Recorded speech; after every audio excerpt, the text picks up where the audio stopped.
This is the fireplace you fell in love with.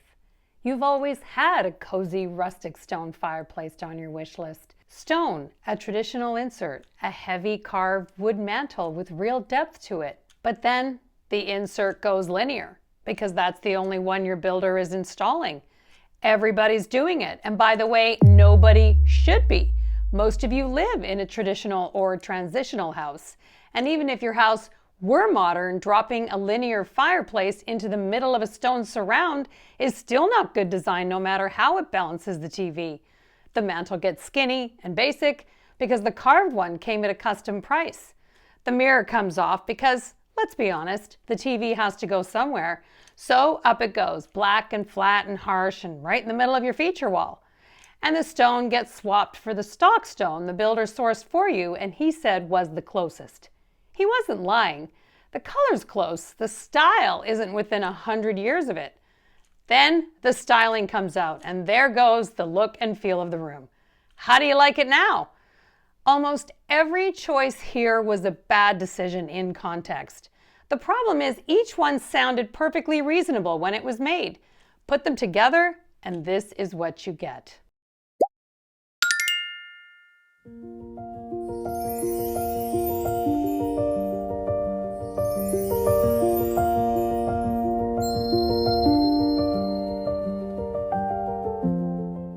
Today on Decorate or Renovate, I'm going to deconstruct a few inspiration photos because I want you to understand what actually happens between the picture you saved and the room you end up standing in. What I just showed you happens all the time.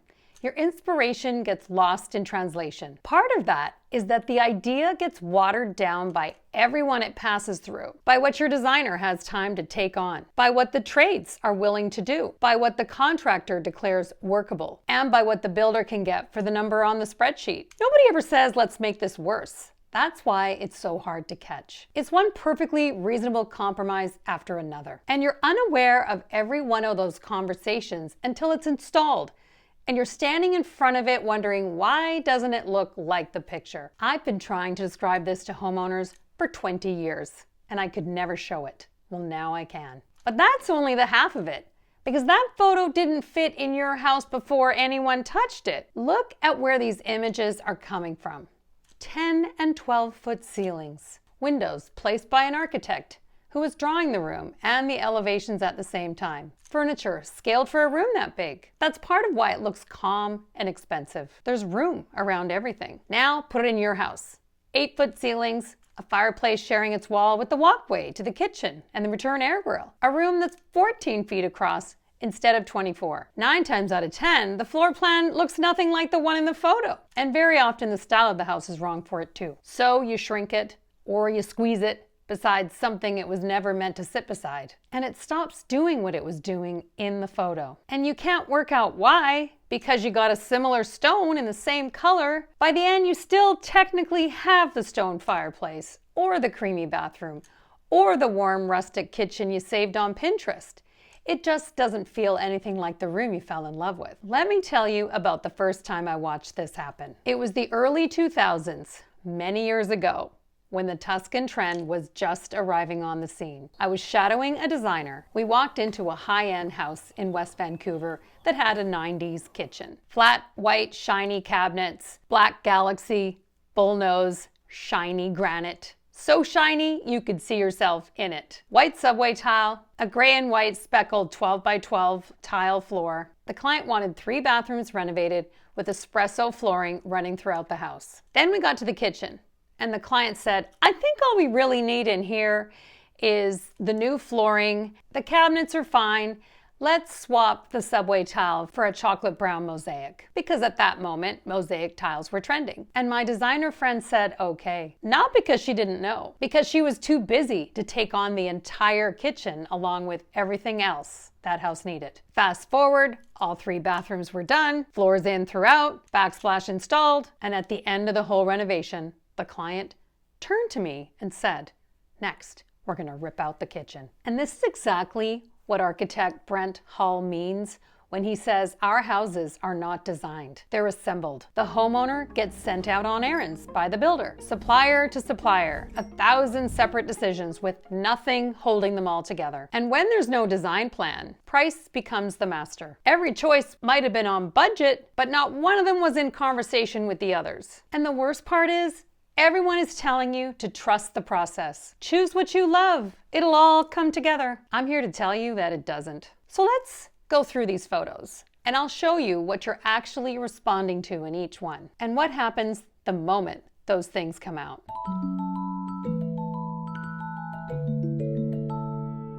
Moving on to the warm, neutral kitchen. You've found exactly the look you want. Warm, rustic, a little modern. You save it, and now you start pulling it all together. But look at what's actually doing the work here. The hood is enormous, and it's the focal point of the entire room. The stone runs floor to ceiling, the counter is quiet, and there's space around everything. First, the hood. Yours is off the shelf and much smaller. It's the same idea, but it's not the same thing. Your focal point just became an appliance. And then you need storage, so the open shelving goes and cabinets fill the walls. But the breathing room in that photo isn't an accident. It's what you were responding to. The full stone wall turns into a strip between the countertops and the uppers. Same material, but now it reads as a backsplash instead of architecture. Now the counter. The one in the photo is quiet, so everything else can be the star. Yours is fantasy brown quartzite with big slashing high contrast veining. And the minute it goes in, it becomes the loudest thing in the room. It's now competing with your wood cabinets instead of calming them. And notice you didn't downgrade here. This costs more. Expensive and wrong at the same time. The sculptural copper pendants become clear glass ones off a website. The range becomes a basic black one. Black lowers, black bar stools. And here's the thing about black. In your inspiration photo, there's one deliberate matte black shape and everything else is warm. In yours, it's in 6 places. And black doesn't sit well with color the way it sits with neutrals. It's not soft anymore, it's harsh. Then the styling comes out. The olive branches, the pottery, the layers, and that was never decoration. That was the warmth. Same wood cabinets, same black hood, same stone, same idea. And now here's the end result. And we haven't even talked about your house yet. Everything you just watched happening in the oversized room with the beams and the 12-foot ceilings and the wall of glass looking at the trees. Now put it in an 8-foot kitchen with one window over the sink, a standard fridge that sticks out, and no beams. The proportions were doing half the work in that photo, and now you don't have them.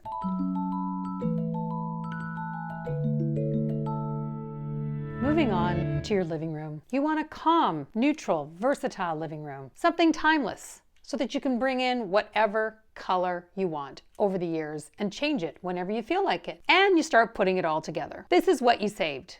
But this is what's actually happening. The lamp, the art hung in a considered way. A rug with texture, pattern in the pillows. A green throw on the ottoman. There's color in here. It's just quiet. And it's the reason the room feels warm instead of beige. First decision.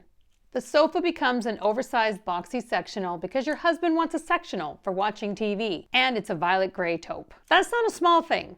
It's the biggest piece of upholstery in the room. And now it's the wrong undertone against all the other colors in here. Now we have pink beige ottomans next to a sage green ottoman and nothing else purple. The sectional eats up the floor space. So there's no room for the big upholstered ottoman anymore. You put in a small black coffee table instead. And notice what just left. The ottoman was soft. It was big. It held the middle of the room. And it had that green throw on it. You swapped softness for the hard black rectangle. Then the rug. It's muddier. It's not the right undertone for the sofa. So instead of one thing pulling the room together underfoot, you've now got 2 neutrals that are disagreeing. And here's the one that hurts. You couldn't decide on a lamp. You'd already blown the budget with the sofa, so there are no lamps. And then a basic leather recliner comes in. The lamps in the first photo, by the way, were not decoration. They were, but they were also part of the mood. Overhead lighting alone will make this room feel like a waiting room at 5 o'clock most times of the year. Then the styling comes out. The art, the pillows, the branches, the throw, and there it is. Same neutral palette, same idea, same intention. You said you wanted neutral, so you could decorate with color later. Neutral was never the goal. It was supposed to be the background. And this all happened in that room. Vaulted ceilings, beams, windows on 2 walls, a room wide enough that the sofa still leaves a walkway. Now put it in yours. 8-foot ceilings, small windows, and the TV wall is the only wall that the furniture can face. Moving on to room number 4. Before we start, look at what's holding this room together. Everything in here is off-white and cream. The vanity, the tile, the walls, the trim, and the brass warms up all of it. Everything is related. A totally classic and timeless bathroom. First goes the floor. You're worried about grout lines, so you go with a 12 by 24 grayish tile. Reasonable, less grout, easier to clean. Except now we've taken a green-gray tile and added it to a room that was supposed to be cream. Then you think the subway tile feels plain. Let's go with the Zellage tile instead. It's prettier in the sample. It's also busier. And busy is not what's making this photo feel calm. And then here's the big one.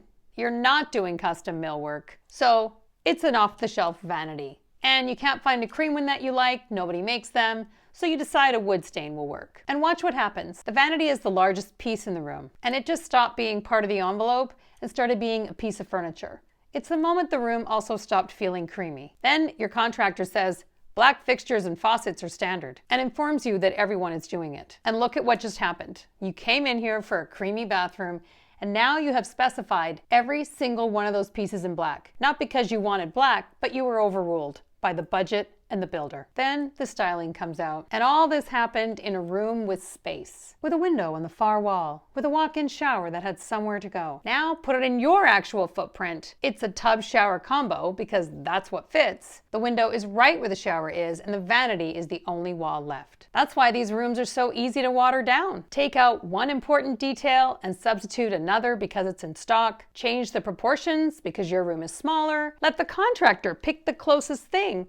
And suddenly you have all the ingredients, but none of the magic. And you're making those calls on a Tuesday for a Thursday. So the rooms that survive this process are often the simpler ones. Not boring, simple.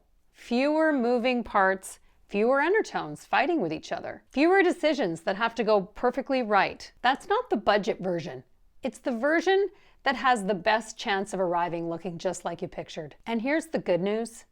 You don't need the most interesting countertop in the store. Right now, everyone is reaching for the dramatic quartzite, the green tile, the statement marble. And Facebook groups are full of homeowners standing in front of the finished installation that didn't go very well, sick about it. The room you can actually pull off is very often also the room you won't get tired of. Those are the same room, but you only get there with a plan. And the plan starts one step earlier than anyone else. Most people begin with, what should I buy? Wrong question. The first question is, should I even be renovating this room? Or does it actually need decorating? Because the mistake usually isn't in the tile you chose. The mistake happened earlier, when nobody stopped to ask whether you needed to replace that tile at all. Thanks for watching, and I'll see you next time.